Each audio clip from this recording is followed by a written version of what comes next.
ओम शांति। तो बाबा ने ज्ञान की कमाल बताई कि ज्ञान की कमाल क्या होती है संगम पे। तो जब तक हम जीते हैं तब तक ज्ञान सुनते ही रहते हैं, उनसे कभी नहीं उठता। तो उस ज्ञान सागर का जब आना हो इस सृष्टि पर, साकारी सृष्टि पर, और जब वो आए तब सारी सृष्टि की सदगति हो सकती है। कई स्थूल में भी हमने सुना है, कई ऐसी जगह होती है जहाँ पे स्नान करने से जो चर्म रोग हैं कुछ कुछ वो ठीक हो जाते हैं। तो बाबा भी सागर है, लेकिन कैसा सागर है? ऐसा सागर है कि जिसमें डुबकी लगाने से मनुष्य डुबकी लगाता है और परी बन जाता है। परी अर्थात बहुत सुंदर। तो नेचुरल ब्यूटी कहाँ होती है? सुंदर शोभनीक परी बाबा बनाते हैं। तो जिस दुनिया के लिए बनाते हैं, यहाँ तो बनाते ही हैं भविष्य दुनिया के लिए।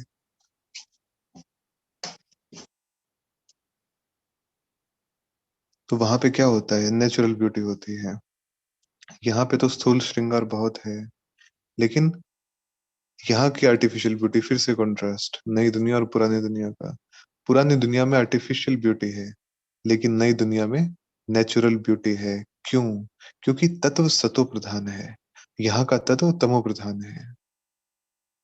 और तत्व से ही शरीर बनता है, अर्थात चमड़ी बनती है, ऑर्गन्स बनते हैं।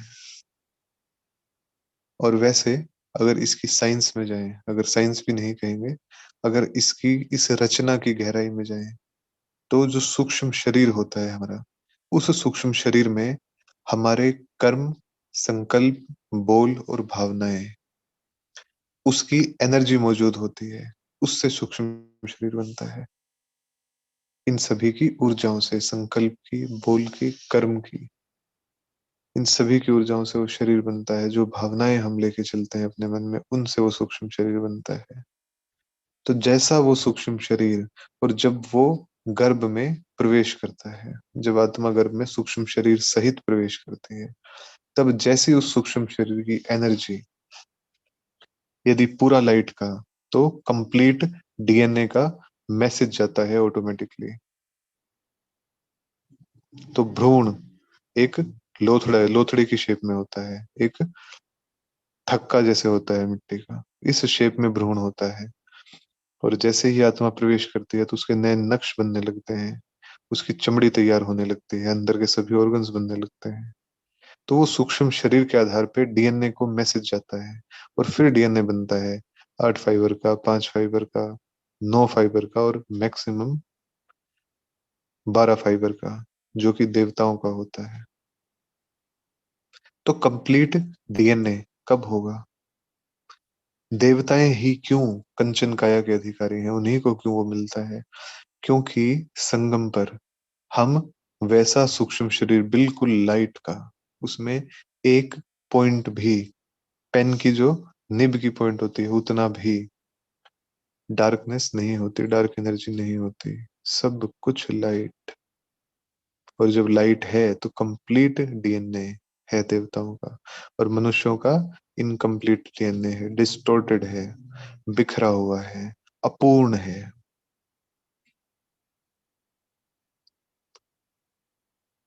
तो वैसे ही सूक्ष्म शरीर में जितने ब्लॉकेज, उतनी ही शरीर, स्थूल शरीर में बीमारियां।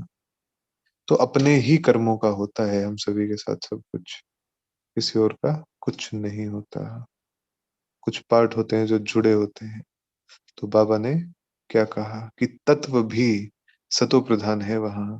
तो जब तत्व सतो प्रधान है, तो वैसा ही शरीर भी सुंदर शोभनीक वैसा मिलेगा। और जब तत्व ही तमो प्रधान है, तो वैसा ही दुखदाई और अपूर्ण मिलेगा। तो आर्टिफिशियल चित्र यहाँ पे है, लेकिन बाबा तो कमाल करते हैं। हेल्थ भी अच्छी देते हैं और ब्यूटी भी रहती है सतयुग में। यहाँ पे यदि ब्यूटी है तो हेल्थ नहीं है, और यदि हेल्थ है तो ब्यूटी नहीं है, लेकिन वहां पे हेल्थ और ब्यूटी दोनों भरपूर और समान मिलते हैं। तो विचार नहीं करना चाहिए हमें कि बाप ज्ञान और योग बल से क्या से क्या बनाते हैं, क्या बनाते हैं। अगर हम सोचें तो क्या से क्या बनाते हैं। अगर सोचेंगे तो सचमुच लगेगा कि कमाल ही कर रहे हैं, कमाल ही करते हैं। कि ज्ञान बल से आत्मा को बिल्कुल पावन बनाते हैं, समझ देते हैं उसको। और योग बल से सारे विकर्म विनाश, सारा खाता चुकतू और भविष्य का जमा।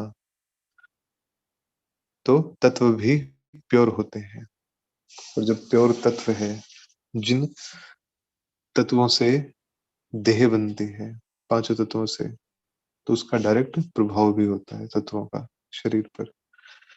तो जब तत्व भी प्योर है उस दुनिया में, वो कौन सी दुनिया, सतयुग की दुनिया, उसमें तत्व भी जब प्योर है तो नेचुरल ब्यूटी होती है। वहां पे कुछ भी लगाने की दरकार नहीं, क्योंकि आत्मा पवित्र है, आत्मा पावन है। वैसा ही सूक्ष्म शरीर लाई है और वैसे ही तत्व है, तो सब कुछ सुंदर ही सुंदर होता है। हर एक चीज सतो प्रधान होती है वहां पर। लेकिन ये भी ड्रामा बना है कि जो सतो प्रधान है वो सतों में, रजों में और तमों में होता ही है। इन सभी अवस्थाओं से गुजरना होता है उसे। तो नई दुनिया में क्या होगा? इस पुरानी दुनिया में ठिक्कर ठोकर है। ठिक्कर अर्थात सब कुछ टूटा फूटा है, हर चीज पे डिस्प्यूट है, हर चीज पे। लेकिन नई दुनिया में सब कुछ नया है, जड़ जड़ी भूत नहीं है, पुराना कुछ भी नहीं। जब संस्कार, वृत्तियां और दृष्टि, और जब संकल्प, बोल और कर्म ये पुराने नहीं रहे, तो स्थूल में तो पुराने का सवाल ही पैदा नहीं होता। ऐसा बनाने वाला बिलवेड बाबा, तो तुमको उनसे कितना प्रेम, उनकी कितनी महिमा हो कि वो ज्ञान योग से क्या बनाते हैं। ज्ञान से आत्मा, ज्ञान बल से आत्मा को पावन बनाते हैं, हमारे स्वरूपों की याद दिलाकर। आज भी तो याद ही दिला रहे हैं ना पापा, कि नई दुनिया ऐसी होगी और पुरानी दुनिया ऐसी, जिसमें अभी रहते हो। लेकिन मनुष्य की प्रवृत्ति होती है, जहां वो रहता है उसी माहौल में ढल जाता है। लेकिन हमें बाबा क्या सिखाता है? वंडरफुल चीज सिखाता है कि जहां रह रहे हैं उसको समझ के, जहां पे जाना है उसकी तैयारी करना। माना बुद्धि यहाँ से निकाल के वहां पे लगा लेना। ये और कहीं ना कोई करा सकता है, ना कोई कायदा है कराने का, क्योंकि खुद ही नहीं पता। तो ब्यूटीफुल तब बनेंगे जब वर्तमान में बलिहार जाएंगे। पहले ब्यूटीफुल बने और फिर बलिहार हो, वो तो लॉ नहीं है, ना ही वो विधि है। पहले हम बलिहार और फिर हम ब्यूटीफुल उस दुनिया में है। तो आज बाबा ने एक विशेष बात कही, लेकिन इस बात की निहितार्थ संदर्भ को समझेंगे। बाबा ने कहा कि वह है सर्वात्माओं का बाप। माना शिव बाबा हम सभी के परम पिता हैं। उनको आत्माओं का रचयिता नहीं कहेंगे, कि वो हमारे रचयिता नहीं है। जैसे वो सदाकाल हैं, ऐसे ही हम आत्माएं सदाकाल हैं, अविनाशी हैं। न जन्म लेते हैं न मरते हैं, हम तो हैं, केवल एक शरीर छोड़ दूसरा लेते हैं, केवल जन्म मरण के चक्र में आते हैं। तो आत्मा और ये खेल, जो ड्रामा है, ये अनादि चलता है। लेकिन बाप को आत्माओं का रचयिता नहीं कहेंगे, कि उसने आत्माओं को रचा है। हालांकि रचना कभी होती ही है, लेकिन वो है ही है, जैसे सभी होते ही हैं। बस परमात्मा का स्वरूप नहीं बदलता। और हम आत्माएँ जब आकर साकारी सृष्टि में पार्ट बजाती हैं, तो हमारे स्वरूप, अनेकों स्वरूपों से हम गुज़रते हैं। जब अपने ओरिजिनल स्वरूप में टिकने का समय होता है, तब बाबा आता है।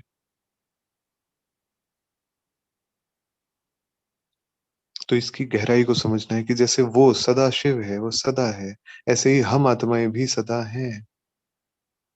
वो रचना ही ऐसी हुई है।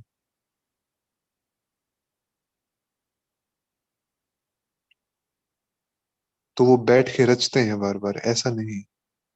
रचा होगा कभी, उसके बाद से सदा काल है, क्योंकि एनर्जी है आत्मा, तो एनर्जी न जन्म लेती है, न मरती है, केवल स्वरूप बदलती है। Transform one form to another, परिवर्तन होती है, स्वरूप बदलती है। तो जैसे बाबा है, ऐसे हम भी हैं ही हैं, सदा काल हैं, कभी नहीं मरते। और ये ड्रामा भी है ही है, ऐसे ही फिरता है। तो इसलिए बिल्कुल निश्चिंत कि ऐसा हो जाएगा, वैसा हो जाएगा। हम तो हैं ही, हम तो हैं ही अविनाशी। तो इस ब्रह्मांड में ऊर्जाएं अर्थात आत्माएं वंडरफुल तरीकों से रची गई हैं, वंडरफुल पार्ट्स के अनुसार। जैसे कि अगर इस ड्रामा को हम बाबा की दृष्टि से देखते हैं, तो ऐसा महसूस होता है कि जैसे कि उसने ये सारा चक्र पहले देखा, और देखने के बाद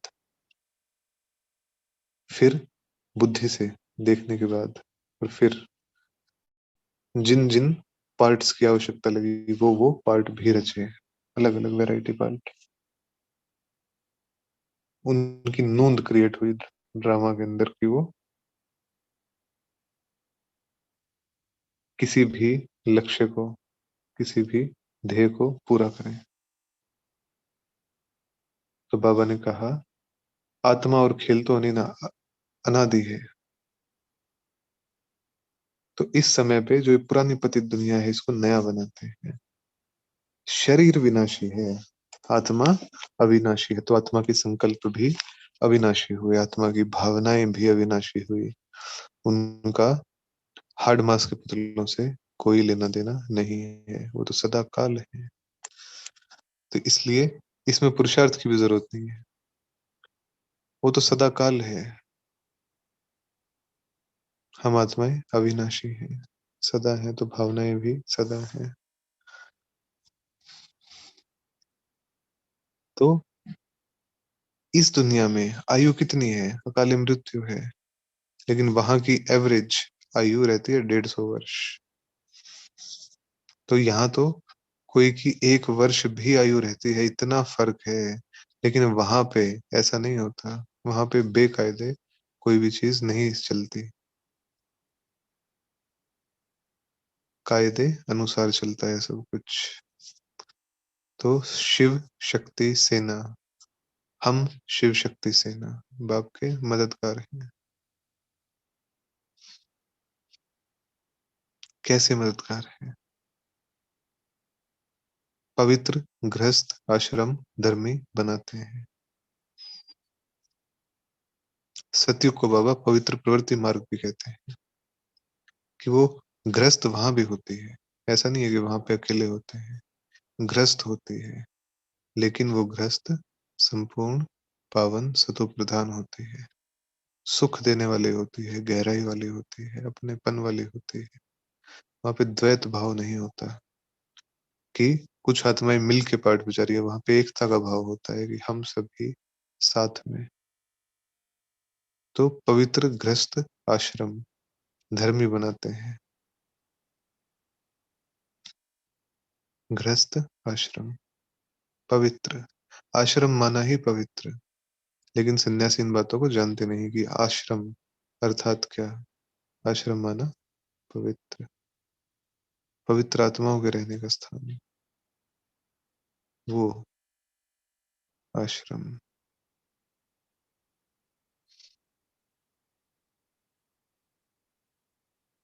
तो बाबा फिर से नई दुनिया और पुरानी दुनिया का कॉन्ट्रास्ट।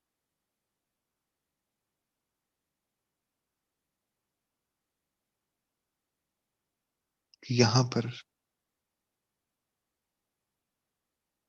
जो भी पुरुषार्थ करते हैं, वो उस नई दुनिया में 21 जन्म के लिए हम सभी को प्रारब्ध के रूप में मिलता है।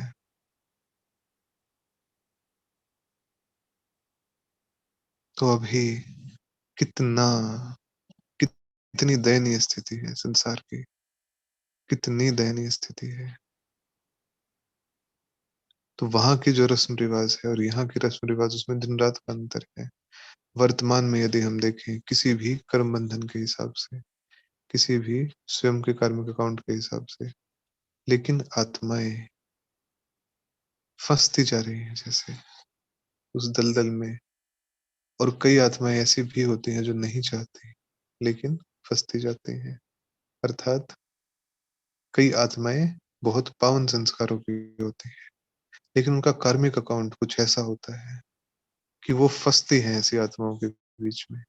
उनको पार्ट ही ऐसा मिलता है, स्वतंत्रता नहीं होती उस पार्ट पार्ट ही ऐसा मिलता है कि वो ना चाहते हुए भी, उन संस्कारों के विपरीत होते हुए भी वैसा जीवन बन जाता है कि वो सब भुगतना होता है, वो सब देखना होता है।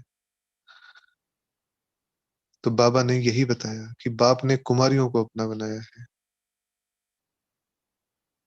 क्योंकि अभी अभी देखते हैं ना कि नाहिक शादी की, नाहिक माना अचानक, बिना किसी पूर्व संज्ञान के, बिना सोचे समझे, फिर आगे परिवार बढ़ता जाता है। तो बाप समझाते हैं कि आधा कल्प कन्या को शादी कराए विकारी बनाया है। ये बहुत बड़ी बात है यदि ज्ञान की रीति से सोचा जाए। तो ये एक तरीके से पाप कर्म बनता है, ड्रामा है। किसी को कोई अदरवाइज ना ले इस बात को, लेकिन आत्मिक रीति से यदि कोई सोचे, आत्मिक रीति से, वो रीत है, वो चलती ही है। लेकिन आधा कल्प कन्या को शादी कराए विकारी बनाया है। अर्थात कैसा ड्रामा रचा हुआ है कि इसमें आत्माएं अपने हिसाब किताब के अनुसार ही, उनको संबंध भी मिलते हैं, उनको वही समीकरण भी मिलते हैं परिवार में, वैसे ही आत्माएं भी मिलती हैं, जिससे उनका हिसाब किताब चुकता होता जाए, भुगतते जाए। भुगतान की दुनिया है ये आधा कल्प। और वो दुनिया आराम की दुनिया है, वहां कोई भुगतान नहीं, ना हमें किसी को करना, ना किसी को हमारा करना, बिल्कुल निश्चिंत। तो पवित्रता में सुख भी है तो मान भी है, क्योंकि पावनता में ही सुख है। तो बाबा ने कहा कि चाहे कोई भी आया, उनके पास अनेकों प्रकार के बल थे, लेकिन योग बल सिर्फ हमारे पास है।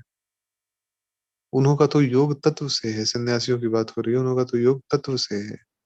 वो और हम तत्वों के मालिक बनते हैं, लेकिन वो तो तत्व को याद करते हैं। तो क्या हुआ, जैसे ब्यूटी आर्टिफिशियल है यहाँ की, ऐसे यहाँ का योग भी आर्टिफिशियल हो गया। तो बाबा ने कहा उस योग से विकर्म विनाश नहीं होते, क्योंकि मुझे जानते ही नहीं। तो इसलिए क्या करते हैं, गंगा स्नान के लिए चले जाते हैं। तो चाहे कोई भी पूछे तो हम क्या कह सकते हैं कि हम बीके, अर्थात ब्राह्मण बच्चे, अर्थात फरिश्ते, अर्थात भविष्य के ताजधारी, श्री लक्ष्मी श्री नारायण, भविष्य भारत के मालिक। तो हम भी के इस भारत को स्वर्ग बनाते हैं, वर्ल्ड ऑलमाइटी अथॉरिटी राज्य बनाते हैं, ऑलमाइटी की अथॉरिटी में स्थापित हुआ राज्य। तो बाबा माताओं का नाम कहते हैं बहुत बाला करना है, तो इसमें मदद कौन करेगा। तो इसमें पुरुषों को बहुत मदद करनी चाहिए। यह पवित्र रहना चाहती है तो पवित्र रहने दो। ये कितना बड़ा सहयोग है। लेकिन ये सहयोग भी भाग्य से ही मिलता है। इसमें भी भाग्य ही काम करता है, क्योंकि ऐसा सहयोग, अगर हम कर्म कर्म फिलोसफी के आधार से देखें, तो ऐसा सहयोग प्राप्त करने के लिए ऐसा ही सहयोग किसी समय पे देना पड़ता है। तो जो दिया हुआ है वही जब देने का कायदा होगा तभी लेने का कायदा होगा। जैसे हम ब्राह्मण संगम पर सब कुछ बाप को देते हैं, तब प्रारब्ध का कायदा बनता है सतयुग का और नई दुनिया का, कि हम वहां पे उस दुनिया के मालिक बनते हैं। किस आधार पे बनते हैं? तो देने के आधार पे बनते हैं, अर्पण करने के आधार पे बनते हैं। तो यदि किसी को मदद मिलती है और यदि मदद नहीं मिल रही है, तो दोनों में ही कार्मिक अकाउंट काम कर रहा है। मिलने में भी कोई कायदा है जो बना हुआ है, जिस वजह से सहयोग मिल रहा है, और ना मिलने में भी कायदा है कि कोई है कि जिसके कारण सहयोग नहीं मिल रहा है और जूझना पड़ रहा है। तो कार्मिक अकाउंट भी साथ साथ काम करता है। तो बाबा कहते हैं कि बाप आकर सबसे पहले माताओं को और कुमारियों को ज्ञान देकर अपना बनाते हैं। शिव वंशी तो सभी हैं, लेकिन ब्रह्मा कुमार और कुमारियां बाद में बनते हैं। कुमार भी हैं लेकिन थोड़े हैं, कुमारियां जास्ती हैं। क्योंकि ये भ्रांति है इस संसार में कि बगैर गंदगी के सृष्टि कैसे पैदा होगी। क्योंकि बुद्धि का स्तर इतना तुच्छ, इतना गिरावट में, गर्त में पहुंच चुका है कि साइंस है चारों तरफ, दिख रही है, महसूस हो रही है, लेकिन संपूर्ण साइंस नहीं है, इनकम्प्लीट साइंस है, उपभोग की साइंस है, उपयोग की साइंस नहीं है। तो कैसे कैसे चलती है सृष्टि? सृष्टि गंदगी से चलती है? बिल्कुल भी नहीं। सृष्टि व्यवस्था से चलती है। इस सारी सृष्टि पे इसको 10 व्यवस्थाओं में बांटा जा सकता है, 8 से 10 व्यवस्थाओं में। उन व्यवस्थाओं के आधार पर यह सृष्टि चलती है, और सतयुग में वो सभी व्यवस्थाएं सुचारू रूप से काम करती हैं, क्योंकि वहां पे लाग लपेट नहीं है। वहां पे संस्कार एक है, वहां पे दुनिया एक मत की है, एक धर्म की है, और एक के द्वारा स्थापन की गई है। तो जो भी इस प्रकार की सोच रखते हैं, तो माना बहुत दया के पात्र हैं, क्योंकि समझा ही नहीं कुछ भी, कुछ भी नहीं समझा, जरा भी नहीं समझा। इस सृष्टि गंदगी पे चलती है? बिल्कुल भी नहीं। जैसी मिठास पावनता से संबंधों में आती है, वैसी मिठास गंदगी से कभी नहीं आ सकती। लेकिन मनुष्य अनुभवी नहीं है उस मिठास के, उस ऊंचाई के, अनुभवी नहीं है उस गहराई के। इसलिए सतह पे ही घूमते हैं, और सतह ही चीजें देखते हैं, और सतह ही बातें करते हैं, और सतह ही भावनाएं होती हैं, और इसलिए सतह ही संबंध और सतह ही जीवन भी होता है। लेकिन बाप बाप तो गहराई में उतारता है, गहराई की बातें करता है, आत्मा की, परमात्मा की, सृष्टि चक्र की सारी गहराई समझाता है।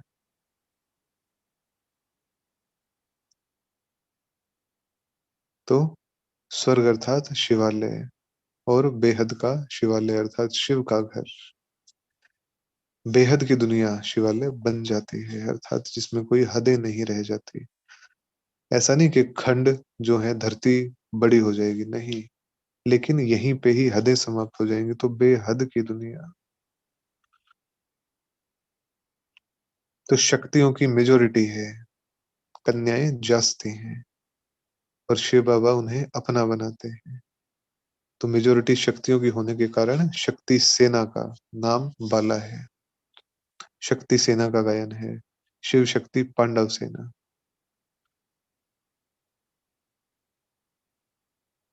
तो जब श्री कृष्ण को जैसे द्वापर में दिखाते हैं कि उसने सेना का गठन किया, लेकिन श्री कृष्ण तो छोटा प्रिंस है, क्योंकि जब ये प्रिंस जब इस प्रिंस का स्वयंवर होता है 30 साल की उम्र में, तब ये महाराजा बनता है, तब ये श्री नारायण बनते हैं। बिना राधा के साथ स्वयंवर के गद्दी पे बैठ नहीं सकते। ये भी कायदा है, लेकिन ये कायदा कलयुगी दुनिया में नहीं चलता। यहाँ पे अकेला तख्त होता है और अकेला ताज होता है, और मान सम्मान जो साथी है उसका उतना नहीं होता। लेकिन उस दुनिया में सब कायदे बिल्कुल न्यारे। वहां पे पहले नाम श्री लक्ष्मी का आता है, वहां पे पहले नाम सीता का आता है, माना पहले मर्तबा उनका। तो जब तक वो साथ ना हो तब तक गद्दी भी नहीं मिलती, ऐसा कायदा। तो जब वो खुद स्वयंवर के महाराजा बने, तब उस शिवालय में, श्री कृष्णपुरी में, सतयुग में मालिक बने, तब बने वो श्री नारायण। तो ये कायदा है कि अकेले गद्दी नहीं मिलती, गद्दी जोड़े को मिलती है। श्री लक्ष्मी, श्री नारायण। तो बाबा ने फिर से याद दिलाया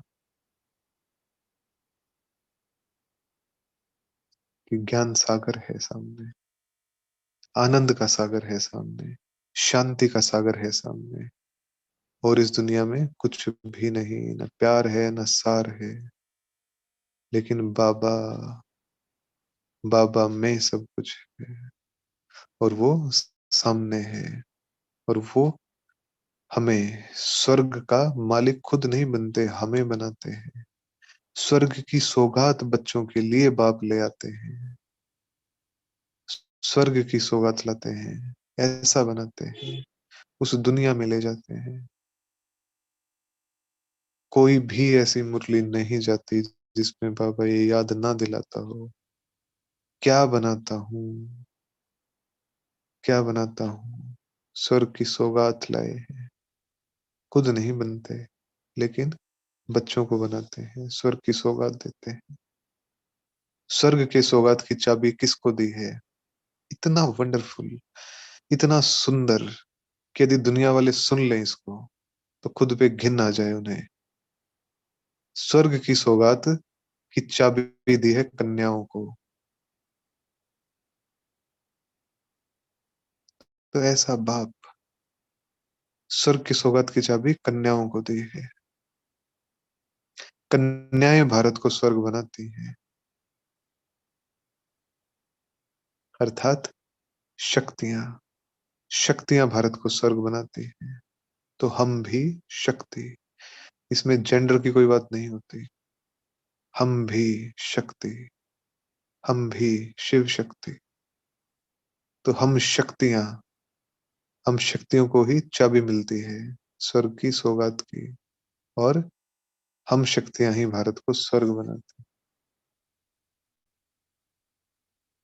तो इसी से ही ये योग अभ्यास है, ये जो लाइन है ये योग अभ्यास है।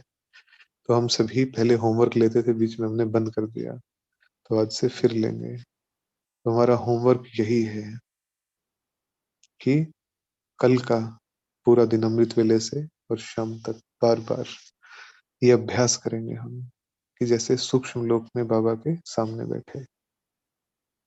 इसको आप अपने रीति से मोल्ड भी कर सकते हैं, लेकिन सार बता रहे हैं हम। बाबा के सामने बैठेंगे और देखेंगे कि बाबा है नहीं कमल आसन पे, कहाँ गया? यहीं तो होता था, कहाँ गया? और फिर बाबा चल के आ रहे हैं दूर से, ब्रह्मा बाप चल के नहीं आ रहे हैं, उड़ के आ रहे हैं, क्योंकि संपूर्ण फरिश्ते आए और बैठे सामने। और हमने पूछा, बाबा कहाँ गए थे आप? और फिर ये महावाक्य अपने मन में लाएंगे, स्वर्ग की सौगात बच्चों के लिए बाप लाते हैं। तो बाबा जैसे कह रहे हैं कि सृष्टि का, इस सृष्टि के सबसे चमकदार और मनमोहक सितारे हमसे मिलने आने वाले हैं, और हम खाली हाथ बैठे हों, बिल्कुल भी नहीं। तो जैसे हमने लाइट का हाथ आगे किया और बाबा ने आगे किया, और एक चाबी थमा दी हमारे हाथ में, बहुत सुंदर लाइट की चाबी।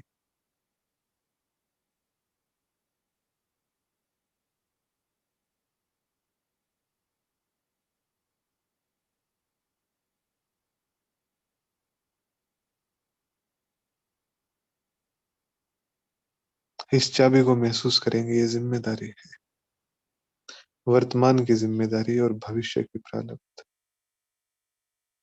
और दी भी किसको है? हम शिव शक्तियों को दी।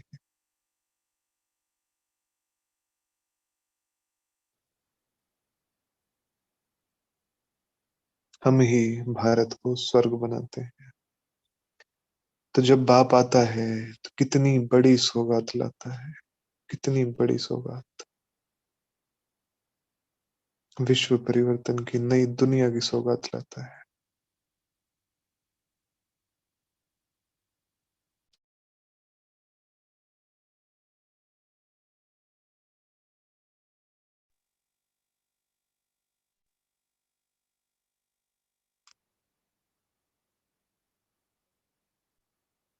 तो ये अभ्यास बार बार कल करें। नीचे जाकर देखेंगे कि जैसे जो सौगात हमें मिली है वैसी दुनिया स्थापन हो चुकी है। उस दुनिया में सैर करेंगे, महसूस करेंगे खुद को। ये बहुत सुखद अभ्यास है। जब वहां जाएंगे तो शीतलता महसूस होगी, सहजता महसूस होगी, मेहनत नहीं लगेगी बल्कि आनंद आएगा। तो ये आनंद हम सभी महसूस करें दिन में कई बार। अभी बाप दादा का हाथ सर पे महसूस करें और वरदान लेंगे बाबा से। रूहानी आकर्षण द्वारा सेवा और सेवा केंद्र को चढ़ती कला में ले जाने वाले योगी तो आत्मा भव। रूहानी आकर्षण अर्थात रूह, जो रूह की स्मृति में है और रूह को देख के ही रूह से बात कर रही है, तो उस प्रकंपन की खींच, उस रूहानियत की, उस सत्यता की, क्योंकि सत्य स्वरूप में स्थित है। तो जो वो वाइब्रेशन है, वो वाइब्रेशन में खींच है। खींच अर्थात प्रभाव है, एक सुखद एहसास है। तो वो एहसास आकर्षण पैदा करता है, उससे एक अजब सी परिवर्तन की ललक आत्माओं के अंदर पैदा होती है। तो रूहानी आकर्षण, और कोई आकर्षण नहीं। बहुत बड़ा भवन है, बहुत आलीशान है, नहीं चाहिए, किसी काम का नहीं है। रूहानी आकर्षण झोपड़ी है, लेकिन अंदर जो बैठा है वो बिल्कुल अशरीरी है। आत्माओं को कोई फर्क नहीं पड़ता कितना ऊंचा भवन है, क्या है, कितना आलीशान है, कितने वैभव विलास है, कोई फर्क नहीं पड़ता।